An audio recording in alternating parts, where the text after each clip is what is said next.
asalaamaaleykum mbokki xarit yi ñuy seetaan ci Thiès Info ak Thiès TV suñu émission homme politique war a toog nag def benn jotaay ci li nga xamante ne moom mooy actualité ci wàllu politique fii ci Thiès ak tamit au niveau national ñu toog ci nag ak benn responsable politique ci parti APR ndaw la bokk tamit ci conseil communal de la jeunesse bi nga xamante ne nii Khadim moo ko jiite xam naa ne foofu daañ fa ñëwaat mais président ñu bëgg rek nga def présentation ak mbokki xarit yi ñuy seetaan Thiès Info ak Thiès TV. asalaamaaleykum Kaaw maa ngi nuyu waa Sénégal yëpp di nuyu waa Thiès yi ma dëkk d'habitude ni ma koy waxee gën a jege gën a yay di nuyu waa Thiès Nord particulièrement Ngent gi nga xam ni fa laa bàyyi ko di nuyu auditeur ak internetu Thiès Info yëpp maa ngi tudd Cheikh Ahmed Tidiane Ndoye ñu gën ma xam ci turu Cheikh Ndoye comme ni nga koy waxee may membre de la COJER de Thiès Nord en même temps du membre au niveau du conseil national de la jeunesse du Sénégal mais avant may nekk dem conseil national de la jeunesse sama borom dogal na ma nekk aussi membre ci conseil communal de la jeunesse de Thiès Nord nekk en même temps membre du conseil départemental de la jeunesse de Thiès. alors mu nekk ay casquettes yu bëri yi nga xamante ne ci li nga xam ne yëngu la ci wàllu mouvement de jeunesse li ni mel Cheikh dañuy waxtaan ci wàllu politique yàggoon ngeen a génn di fustiger li nga xam ne moom mooy Thiès maanaam taxawaayu yenn responsable yi ba nga xamante ne ni ñu bëri dañ leen doon déglu ñenn ñi sax dañ doon wax ni ñi daal dafa nekk ay nit ñoo xam ne rek dañu amul benn idée ci li nga xam ne moom mooy xew suba ba tax na ñu taxaw am benn position yi ngeen jëloon tey ci Thiès taxawaay bi dafa mel dafa soppeeku ñu bëgg rek nga wax ñu tey analyse yooyu ngeen doon def fan ngeen ko teg. waaw xam nga analyse yi fi ñu koy teg mooy doomu aadama bi. soo gëmee ni lu am yàlla la rek doo sonn et je pense que ni l'objectif a toujours été de donner une majorité confortable au président à l'hémicycle en 2017 ce qui va favoriser sa réélection en 2019 mais on sentait nettement qu'il n'y avait pas d'animation au sein du parti et un parti sans animation wax dëgg yàlla mu ñun gëm ni war na def résultat c'était il faut reconnaître que le parti avait un blocage et il fallait au moins des hommes qui avaient le courage de se lever et de dire halte. Deuxième chose tey fi ñuy dem ci hémicycle bi ni ñu koy waxee les responsables dañuy nangu ni qu'ils étaient inactifs quelques-uns nga doon gis ñu nekk sur le terrain nekk ci donc il fallait que ñu dénoncer ko pour que le président xam ni qu'à Thiès qu'il n'y a pas des peureux qu'à Thiès qu'il y a des hommes aujourd'hui qui sont prêts à relever le défi il y a des hommes aujourd'hui qui ont épousé le programme du PSE qu'il veut donner aux Sénégalais am na ay hommes yu ko épousé et à travers aujourd'hui sa large coalition qui est Benno Bokk Yaakaar def une animation de cette coalition pour les échéances à venir. au niveau de la ville de Thiès. au niveau de la ville de Thiès. alors Cheikh bëri woon na ngeen doon wax diggante local yi ak référendum yi ñu ne ñun daal dañoo gis ni Thiès balaa ñuy jóg rek leader yi campagne dafa jot. parce que ginnaaw 2014 naam am na sax yoo xam ne jàll na fi ñëpp xam nañ ni mu demee li ni mel tey situation boobu boo ko comparé ak fi ñu toll nii ban lecture nga ciy def. waaw bi ñu jógee ci. local yi en 2014 amoon na une léthargie totale ñu jógee référendum yi peut-être jàpp ñu woon ni dañu dem référendum ñu xëy un bon jour war ci dem ils étaient obligés tous de redescendre sur le terrain bi ñu jógee ci engouement boobu ñu am ak les résultats honorables yi ñu amoon il nous fallait une consolidation de ces résultats et cette consolidation mënul woon am tant que une descente sur le terrain une animation des instances am. et un patron. Oui, il fallait nécessairement un patron, ce qui a toujours été le talon d'Achille de la politique de l'APR à Thiès. Il fallait un patron à un moment donné. Le patron a été choisi, comme nous l'avons dit, le coordinateur communal. Mais toujours aussi, animation bi des na. Animation bi desoon na, on ne sentait pas l'animation. Très honnêtement. On ne sentait pas l'animation ou on ne sentait pas le parti, c'est-à-dire dans les activités politiques. Le parti, il faut reconnaître qu'à un moment donné, le parti était dans une léthargie totale. On ne le sentait pas. Ce sont les gens de l'autre côté je ne veux pas citer leur nom, le Tassaro. C'était les gens du Tassaro qui nous tympanisaient dans la ville. Hey. À ce moment-là, on se demandait où étaient les patrons du parti. C'est-à-dire le Tassaro, c'est l'opposition. C'est l'opposition, c'est l'autre côté, parce qu'un Manko qui a fini par se scinder en 3 entités, une dislocation totale, il faut reconnaître que c'est du Tassaro. Alors aujourd'hui ginnaaw bi nga xamante ni Thiès gis nañ ni fan yi Benno Bokk Yaakaar gis nañ ni ay activités yu bëri ñu koy coordonné ci wàllu animation ci wàllu activité laata loolu sax gis nañ inscription yi fi jàll ñu gis ni beaucoup de responsables ont mouillé le maillot sur le terrain li ni mel ban jàng ngeen ciy def. waaw xam nga responsable yi seen devoir lañ def parce que nit ki bu jëlee cër parmi tant de Sénégalais dénk la ko. am na loo xam ne da nga ko war a def c'était leur devoir aujourd'hui qu'ils aillent inscrire leurs militants dañ ko waroon def seen devoir la nañ leen ci sant deuxième chose il faut reconnaître que comme ni nga ko waxee ndax lu ne fàng kenn du ko jeex et je pense que rien n'est inventé au moins sentir que ni ces derniers temps que parti bi mi ngi animé wu. y a un déblocage alors. waaw bu ñu ko jàppee bu ñu jàppoon ni déblocage la woon bu ñu jàppoon ni blocage la woon moo taxoon activité amul. kon bu activité amee force est de reconnaître que ni déblocage am na parce que su ma ko jëlee ci côté bi ñu nekkee nous les jeunes ñun jeunes yu commune bi rek on peine à se réunir nous les jeunes de la commune. commune Thiès Nord. non Thiès je parle Thiès ville. On peine à se réunir. Nord yaakaar naa ni bi ñu jugee ci référendum ba léegi dajoo ñu woon kon bu ñu demee ba jeunes yi commune bi mën a dajaloo seen biir ànd ak ndawi département bi je pense que samedi lay am 15 jours. ñu dajaloo décréter la mort des chantiers de Thiès pour faire sortir les chantiers de l'émergence des réalisations phares qui ont été faites dans notre ville et dans notre région par le président de la République ndaw ñu am courage wu génne ko taxaw wax médiatiser loolu animation la ñu jóge ci on sent que les femmes ñu ngi dajaloo permanence départementale ñu fay dajaloo ñu ngi gise seen biir. Pas plus tard que samedi dernier, je pense que pour la première fois, les cadres du parti ont fait un panel extraordinaire à Thiès en présence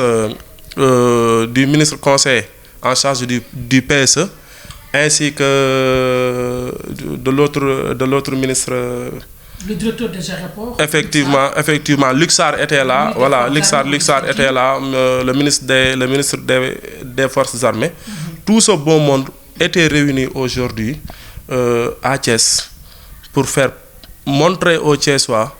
que le président ne les avait pas oubliés que le président dafa bàyyi xel Thiès président dafa am yéene boo xam ne daf ko am ci Thiès wane ko donc loolu sentiroon nañu très honnêtement que ni animation am na et y a des projets qui sont en cours surtout ci weeru koor bii ñu nekk loo xamee ni waa parti bi ñooy jikk muy ndaw ñu ci wet gi di jigéen ñi ci wet gi di mag ñi ci wet gi yaakaar nañ ni animation fi mu nekk nii moom nañ nangu ne am na ci biir parti bi. Alors ci beneen wàllu bi da ngeen ne les chantiers de l'émergence ont fini par enterrer les chantiers de 4444 mais ci biir déclaration yu bëri ay kilifa kàngam ci parti Rewmi nekk sax ay maire ñoom taxaw nañ ne ci ginnaaw 35 projets yi nga xam ne moo ëmboon 4444 18 projets yi kese ñoom lañ jotoon a finaliser te yi ci des 18 projets yi sax egguñu woon te ci biir loolu am na yu bëri yoo xam ne ci biir gox yi ak goxaat yi gis na ni ay plateau multifonctionnel ci wàllu sport mu ngi fa woon parce que am na yoo xam ne mu ngi ci Thiès Nord ak Thiès Ouest yi ni mel ba léegi sottiwul li ñu gis daal mooy auditorium bi yéen bu ngeen di wax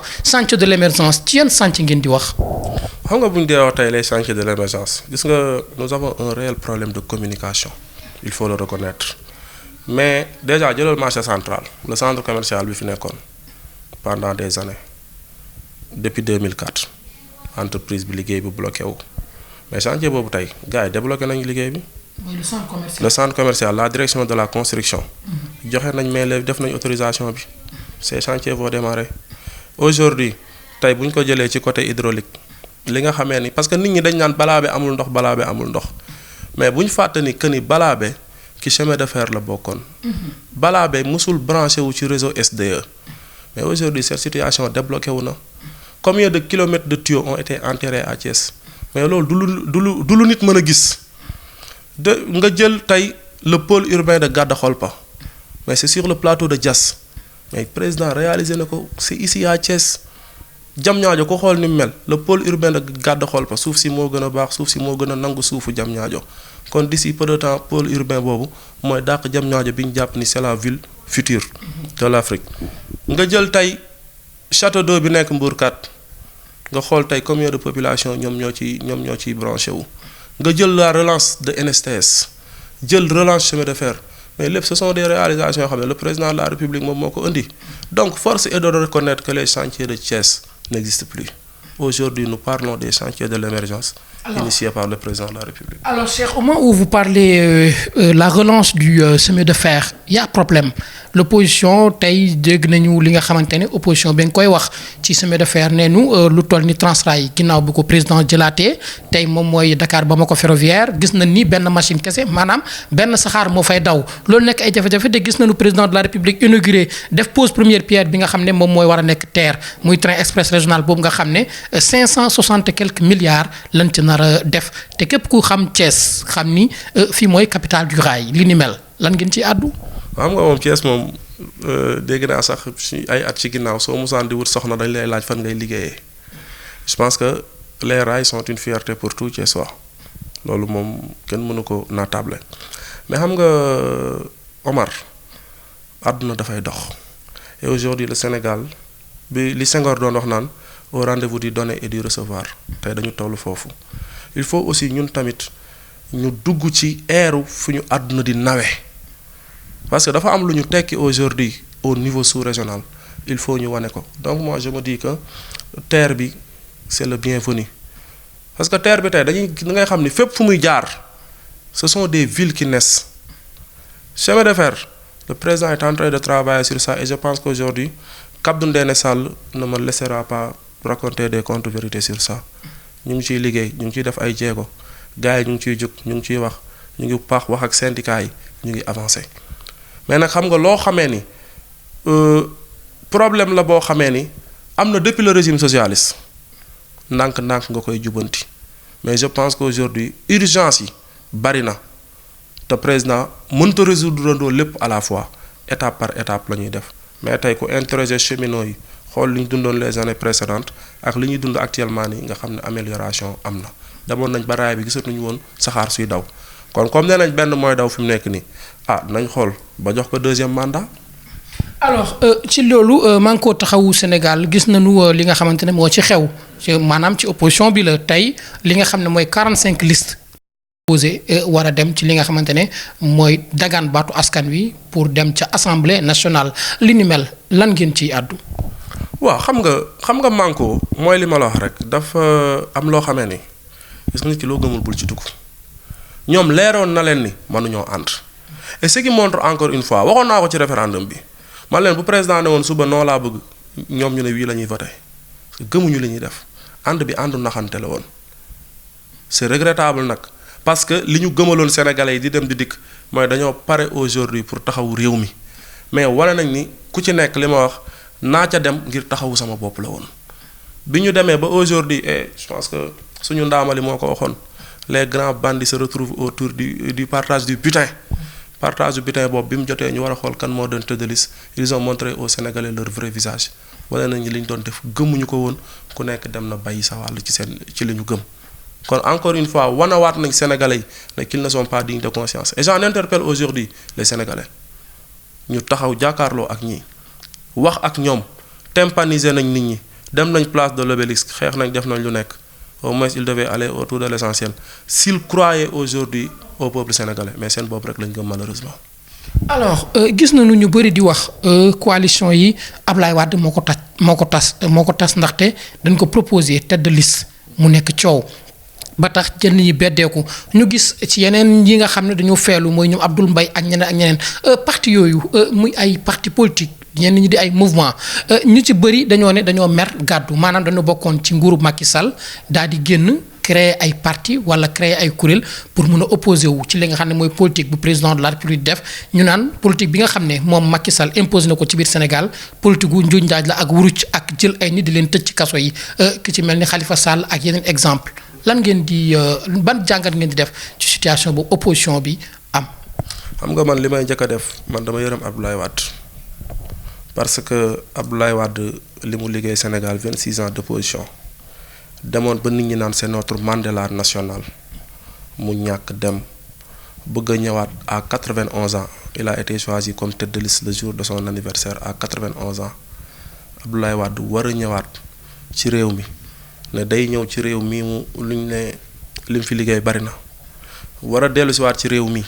di fi bootaat liste à son âge Abdoulaye Wade yaakaar naa ni ku koy wax dëgg war nga ko ni maam demal nga toog noppalu ci muy benn. Deuxième chose it loolu su mënee am ça montre encore une fois que opposition amul ci réew mi ndax bu ñu amoon courage politique waroon nañoo xalaat lu ne waa PDS ak seeni ñoñ naan Abdoulaye Wade ñëwaatal ñoom Abdoul Mbaye li may wax si ñoom bëriwul parce que nit si tu es animé par une volonté de vengeance tu deviens aveugle li ngay def sax dootoo ko xam waaw ñu ngi ci yàlla baax na je pense que au soir des élections on saura qui est qui et qui fait quoi mais loolu yëpp day wanewaat pléthore liste yi wanewul dara loolu ni gars yi seen jëmmi bopp rek leen intéressé aujourd'hui comment être député moo leen ñor leneen ñoru leen par rapport li ñuy wax ay dañuy tëj nit génn fii génn jàpp fii non attends dañuy waxante dëgg aujourd'hui tout sénégalais bu yor mbiru askan bi ñu saytu la ci loolu parce que Khalifa n'a toujours pas été condamné gars yi woon nañ ko il devait donner des explications la justice sénégalaise a jugé nécessaire ñu téye ko sur les liens de la détention mais nañ bàyyi pourquoi est-ce que tey tëj boobu ñu kii bi denc boobu ñu ko denc est-ce que tere na moom mu nekk tête de liste aujourd'hui il est tête de liste donc pour man yooyu ay détails la dañuy tardeel ñuy attardé wu ci détails yooyu et je bugguma sax di ci wax parce que man awma seen jot xam man lu ma am lan laa seeq ak pour man opposition bii ay manko tasaaroo li ñu seeq ak ñoom mooy ñu laminer leen au soir des élections vraiment duma attardé wu ci ñoom. ci Thiès gis na ni législative 2017 yi ñu jëm ginnaaw bi ñu siiwalee ñi nga xam ne ñoom lañ tabb ñu war a nekk tête de liste ci Thiès Pape Siré Dia moom lañ tabb mu war a jiite liste départementale bu Thiès. li ni mel lan ngeen ciy wax ak tamit lan mooy doon seen xalaat est-ce que tey am ngeen doole am ngeen courage am ngeen force est-ce que tey seen xel dal na est-ce que tey seen yaakaar dundaat na ci li ñu tabb Pape Siré Dia parce que nag bu ñu xoolee ki ñu fi tabb ci Thiès ci wàllu opposition mooy Idrissa Seck moo war a jiite liste départementale est-ce que Pape Siré ak Idrissa Seck seen jàkkaarloo. avant tout li ma la ci wax ñun ban parti lañ bokk. yéen APR. da ngay respecter discipline de parti avant tout président moo tànn moo ne woon arrêté leen assemblée générale yépp bàyyi ma defal sama mbiru bopp mu tànn Pape Siré Dia pour mu diriger aujourd'hui bataillon bi war a dem mais il faut reconnaître une chose le président a fait un excellent choix ce choix on l'attendait parce que lu tax aujourd'hui man je le dis côté jeune mais combien de jeunes ont été sortis du chômage par Pape Siré Dia les autres réalisations les autres actes sociaux yi nga xam ne mu ngi koy def je n'en parle pas man je parle rek côté jeune et dis-moi quelle jeunesse tu as je te dirai quel peuple tu seras Pape Siré Dia tey ñaata jeune la génne ci situation bi ñu doon dund ñaata jeune donc tey ñun je me dis que c'est une motivation pour nous le président ne pouvait pas faire autrement bien que nag gars yi ñëpp ay jàmbaar lañ man li may wax mooy aujourd'hui que galvanisation am na pare nañ pour ànd ak Pape Siré Dia fouiller le département de fond en comble pour que ñu am une majorité aujourd'hui je me dis que Idrissa Seck moom bu tëddee tey du nelaw faut le reconnaître bu tëddee du nelaw ay mbokkam bu ñu tëddee du nelaw et je pense que ni li ci kanam rawul bët l'essentiel mooy on appelle à l'unité l'heure n'est plus à la division et au positionnement le président a tranché il a choisi un homme nañ ko ànd ñu jàppale ko je me dis qu'aujourd'hui que tout un chacun d'entre nous doit être un Siré Dia ambulant tout un chacun d'entre nous doit se dire aujourd'hui que c'est moi la tête de liste départementale man de loolu laa jàppee sama bopp pour man maay tête de liste départementale parce que je me vois aujourd'hui en Siré Dia et je dois l'accompagner pour qu'il réussisse sa mission. Alors Cheikh le problème du département tey c'est la ville tey bu ñu xoolee Thiès yéen opposition ngeen nekk parce que mairie yi waa réew mi ñoo ko yor wala coalition ànd defar Thiès ñoo ko yor tey li nga xam ne mooy communes yi est ouest nord APR tey gis nga Benno Bokk Yaakaar ñu ngi doon wax ci wàllu blocage tey déblocage am na kon jàpp nga ni ñëw bi nga xam ne Pape Siré Dia ñëw na dana indi beneen maanaam beneen touche ci li nga xam ne moom ngay doon xaar wàllu daan Idrissa Seck mi nga xam ne toujours moo traîné la au président parce que bu ñu jàppee ne li ñuy gis ci Thiès bëri na ñuy jóg ne dañoo jóg rek pour taxaw xeex Idrissa Seck daaneel ko parce que président moo leen jox ndigal. waaw xam nga mooy li may waxaat rek encore une fois am nañ ci yaakaar cette fois-ci am nañ ci yaakaar bu baax a baax a baax a baax bu léthargie amoon it jamono yi avant président di def choix bi nit ñi jugoon nañ yeew woon nañ xamoon nañ li ñuy xaar kon lu mel ni bu ñëwee dolleeku ci dama naan rek meew la moo dolli rek ci somb bi dana ko gën a weexal te dana ko yokk guubu loolu dañ ciy sant gën cee taxaw man dama gëm ni Idrissa Seck sa première défaite cette fois-ci dinañ ko infliger avec Siré Dia aux commandes man loolu laa gëm. alors li nga xamante ne toujours moom mooy APR Benno Bokk Yaakaar ci biir commune bi mooy ngeen am ndam gis nañu tamit mouvement politique yi bëri nañ ak ay mouvement de soutien yoo xam ne APR toujours ci wàllu animation ak activité ci tamit instruction au président de la République daje woon ngeen ca résidence Lat Dior jàkkaarloo pour mën a waxtaan mën a xàccandoo dóorandoo est-ce que jàpp nga ni ñooñu ñëw am na doole gu ñu andi gu bees goo xam ne Benno Bokk Yaakaar mën na ko utiliser ci jongante yi ñu jëm. Amar dompat sax ki sot la bokk te keroog bi ñu dajee résidence Lat Dior 17 mouvements de soutien ont été enregistrés c'est pas une mince affaire c'est pas à négliger du mouvement de soutien yëpp laa xam mais am na ci mouvement de soutien yoo xam ne xam naa leen xam naa seeni borom damay jëflante ak ñoom di dikkalante ak ñoom tey su ma mënee jël ànd suqali Thiès bu Matar Mbeng suma xarit la dañuy liggéey lu bari xam naa ni am na ginnaaw et aujourd'hui il nous sera d'un très grand apport ñun au nord surtout centre El Hadj Ahmad Baro bi Seyna bu Njegeen di voté ak Omar Diop ñoom fa la ñuy voté ak DG bu Sarr et nous au nord nous leur disons que ni nañu ànd ak moom na ñëw moom moo war a ñëw moom mi soog a ñëw nuyoo si xam ne li ko indi fi mu nekk nii mooy ñëw xool nu ñu réussir ñoom seen centre de vote boobu tey boo jëlee le mouvement de Abdoulaye Dièye Siggi jot na il faut reconnaître que voilà il est entouré de dinosaures politiques te wax dëgg yàlla mi ngi abattre un travail extraordinaire le mouvement de Papa Ndaw aujourd'hui qui est derrière le DG Siré Dia wax dëgg yàlla Papa Ndaw aussi mi ngi def liggéey ba xam nga donc dafa am yoo xam ne gis nga am na yoo xam ne su amee du surprise parce que boo jëlee tey Papa Ndaw avec tout son poids politique il est aussi au nord dafa war a ànd ak ñun liggéey mook DG Siré Dia àndoon nañ bu yàgg comprendre nga tey boo jëlee Mor Gueye Sopp Nabi mi ngi fi ñaata at il ne s'est pas engagé en politique mais aujourd'hui il est avec le DG Siré Dia il est avec le président de la République donc ñoo ñëpp ay poids politique la yoo xam ne c'est pas à négliger tey nga jël le mouvement de Babacar Fall BF aujourd'hui qui est très bien encadré politiquement avec les amis comme ñoom Assane Mbaye ànd ak moom ñoom Edouard Latouf di ko jàppale bu baax a baax donc yooyu dafa am solo muy def liggéey bu am solo à Grand Thiès et environ di ko étendre même ba dans tout le département donc ces mouvements dañu am doole ñun c'est à nous aujourd'hui nag ñu yaatal leen xam ni mbir mi ce n'est plus une chose de l'APR ça n'a jamais été d'ailleurs une affaire de l'APR mais c'est une affaire de Benno quelque chose qu'on doit élargir dans tout le département dans toute la commune de Thiès waaw mouvement yi am nañ apport bu baax a baax a baax ñu ngi leen souhaiter bienvenue ñoom ñëpp wax leen nañu ànd jàppale le président de la République. Alors le retour de Mbaye Dione dans le Benno parce que Mbaye allait aux élections sur sa propre bannière aujourd'hui il est dans Benno son retour qu'est-ce que ça vous implique? Mais attends nañu waxante dëgg Mbaye Dione n'oublions pas que c'est Mbaye Dione qui avait porté le Benno en 2014 et il avait gagné largement c'était son duo avec Yipan à Ngoundiane te depuis un bon moment gis nañ tournée yi mu def au niveau départemental et même au niveau régional aujourd'hui li ñu waroon a inquiéter dans le département de Thiès que Mbaye àndul ak ñun mais su Mbaye àndee ak ñun ba ñëw assister assemblée générale Benno Bokk Yaakaar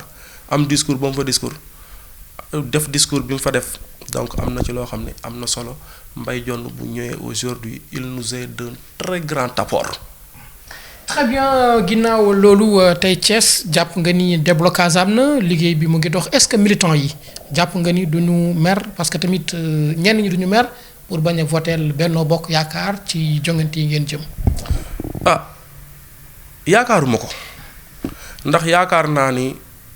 le patron du parti c'est le président de la République te ku doon sonn guddi ak bëccëg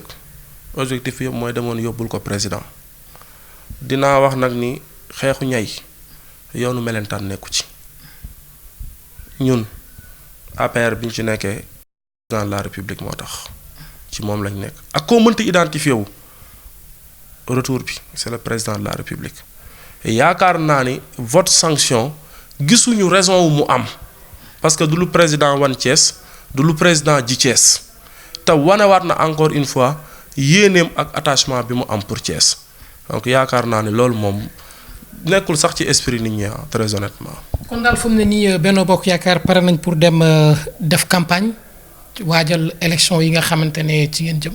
waaw mais loolu kay mooy géej am na ndox pare moom aujourd'hui nous sommes plus que prêts fi mu ne nii dañoo bu ñu na doon suba xëy na dinañu am ay réglages yu ñu def rek mais wax dëgg yàlla actuellement nii nous sommes fin prêts surtout avec le choix de la tête de liste nous sommes fin prêts. très bien Cheikh Ndoye lan mooy doon sa kàddu yu mujj ginnaaw bi nga xamante ni suñu émission mu ngi jeex.